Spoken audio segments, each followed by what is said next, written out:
boy, the Riz, the Rag, the Road to the Man's, coming through with another piece of information that will enhance every place you stand up and make a stance. And every time a chick looks and makes a glance, you'll be in another type of trance, because what's happening is not just circumstance, it's ignorance. So listen to your boy, the Riz Rag of Romance. All right. I think I have a way for you, for all you out there, to determine if you're with a white woman who's between the ages of 50 and 38 years old, to tell if they are a narcissist.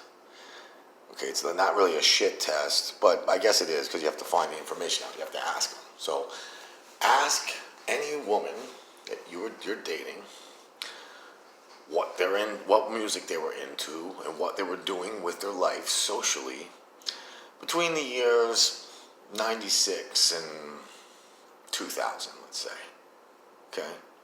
Because right about then, a girl between 38 and 50 years old right now was probably between, 21 to 25 back then? Right? 20 years ago? Like, just do the math. There were women who were in their 20s then. Women who were socializing and going out to bars and were young and were at their peak of physical beauty and value, sexual market value at that point. Now, the reason I'm saying this is because, all right, during that time, okay, during like right around 96, is when Tommy Mottola was the CEO of Sony Music, and Sony Music and like Time Warner, Disney, ABC, like all of like 10 different companies all somehow got together and merged and became Sony Music, and Sony Music has monopolized music ever since. There's like really independent labels, and like everything that you see and hear comes somehow from there, from the same place. In fact, I think all of the channels are owned by the same. Like if you're watching, you might be watching different channels. You might think they're different. Fox and MSN are so different from each other. They're the same. It's the same fucking Jewish overlord that owns it all. So, you know, all right. So in '96, music changed. Okay, and it was still good. The '90s was the last great era of music, in my opinion. Music has sucked pretty much ever since this happened. Okay, it's steadily declined. And it's because it's just being processed to make rich people richer. There's nothing democratic about it. There's no little guy making it to the big leagues. There's no, guys in garages that are turning into the Rolling Stones anymore. Like, these things are being manufactured so you can consume them and shit. And it began in '96. Okay. What happened was, the minute that they, like you had grunge music before that. You had all these rap labels before that. You had hip-hop proliferating. You had, punk was going through a kind of a vibrant new era of its history. There was a lot of different, R&B was doper back then. Movies were doper back then. Media was more honest back then. The world was better in the 90s. I don't fuck what anybody says. Rave music happened in the 90s. Raves originated in the 90s. There were good drugs in the 90s. There were lots and lots of festivals and shit like that weren't all fucking about making money off of you. So the minute that they made this into monopoly, the first thing they did was try to make boy bands, okay? A whole lot of fucking shit. Like, they just made these shit that women would just buy. Okay, that's when you had NSYNC coming out. That's when you had the Backstreet Boys coming out. And then eventually, I'll explain what happened after that, because it evolved into what we have now, which is basically pop music is all women. There's no more white men left. It's either black rappers, Latinos, but they have their own genre, their own channels, their own crowd. They don't need to take over American pop music like black people feel the need to. And that's since then it's been that, and then you have a barrage of, like, think about it, every pop, how many, you have Katy Perry, Lady Gaga, Rihanna, Beyonce. You can just go on with names and name Kesha. Like it's just girl after girl. Fucking Britain, Taylor Swift. The charts are now dominated by women. Up until '96, that did not happen. It was not like that. But we're used to it now. You know what I mean? After the boy bands, like NSYNC fell off, the Backstreet Boys fell off. The whole thing switched from the Backstreet Boys to Britney Spears and Christina Aguilera and Mandy Moore and Jessica Simpson. All these like pretty bitches started coming out with albums, and what happened was they sold more than the boy bands did, because instead of women like being muses. Okay, instead of women taking the stance that yes, he's hot, he's a rock star, and I want to be with him. It became, I want to be him. I want the power. I want to be the rock star. And now you just, instead of having women that want to fuck the guy on stage, you have women on stage telling other women to be like them and take over and just take guys out of the equation and just rule everything and be powerful when it's all about women. And now that's basically what pop music is. But back to my point, in '96, okay, you had the Foo Fighters came out that year, I think, right? Pearl Jam's third album came out. Smashing Pumpkins ruled the charts. They had that double album, Melancholy and Infinite Sadness. That shit was dope. You had all of the grunge bands, and grunge was still like on the charts. Grunge, like, you know, you had Counting Crows and shit like that. Sublime came out that year and went huge. It was my favorite band ever. The Chili Peppers had a great album that year. Like, there was good fucking music going on, but it was taking a back seat. So if you want to tell if a woman between 38 and 50 is a narcissist, find out if they went to see bands, cover bands.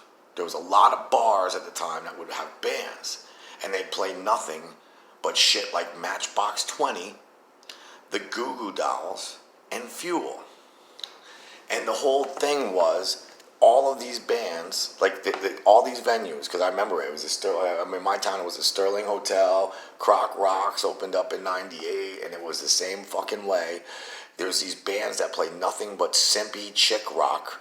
Matchbox 20. Wanna get married anyway. I wanna wake up where you are. I won't say anything at all. It's like just saying any shit a girl would want to fucking hear. And looking like a pretty boy on stage. They're all pretty boys in those bands. Fuel is the worst one because they're only a one-hit wonder and they're from around my area.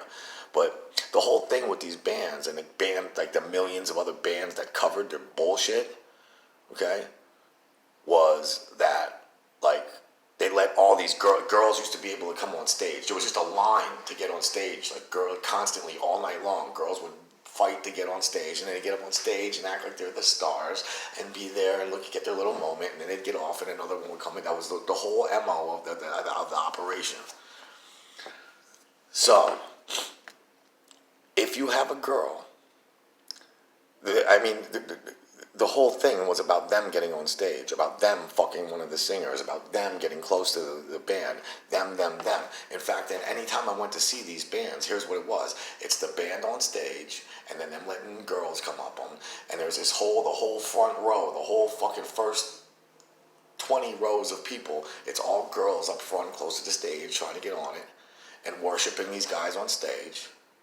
And then their boyfriends are standing in the background with not even in the equation.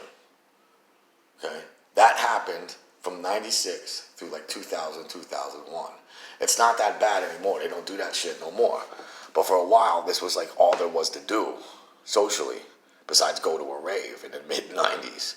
Every bar, every respectable bar started doing this shit, having these faggoty-ass bands that played girl rock and then letting them all up on stage, and they all try to fuck the guys. It was perfect if you were in one of those bands. Like, it was just, you had your pick of the litter, pussy-wise.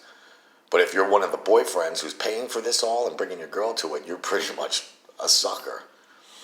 And even if, like me, during the whole time, I'm a guy who can dance. I'm a guy who, and they take these big, long, the bands would take these big, long set breaks, like half-hour, 45-minute long set breaks where they'd play dance music, but there's no other people, no other dudes that know how to dance except me. I used to fucking clean up house at these places until the band went up on stage again, and then the focus was back off me, and then back on the band.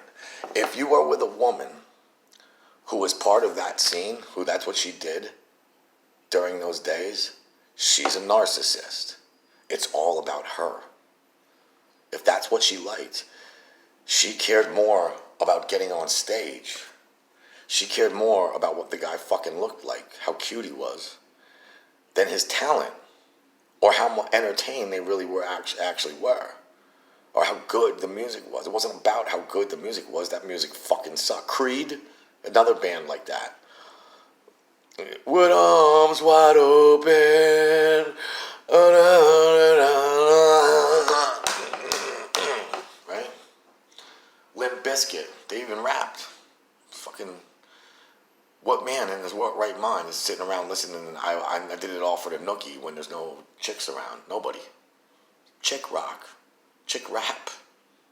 And the fact Fred Durst made $1 million or whatever off rapping, and I still haven't. Like, that's sad. It makes me want to. It makes me want to vomit.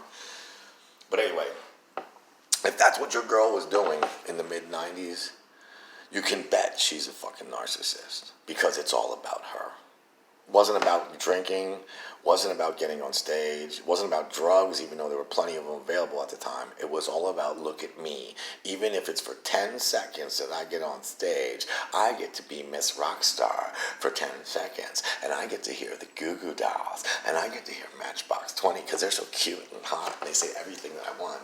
Let's get married and wake up where you are, yeah. You're so smooth, ooh, he's so hot. That's how you did the shit test. Find out what they were doing in the 90s. If they were one of them chicks that were wearing little jean mini skirts and little fucking tube tops to go see fucking Fuel cover bands. Shimmer. They're a narcissist. I don't know. Shit test. Peace.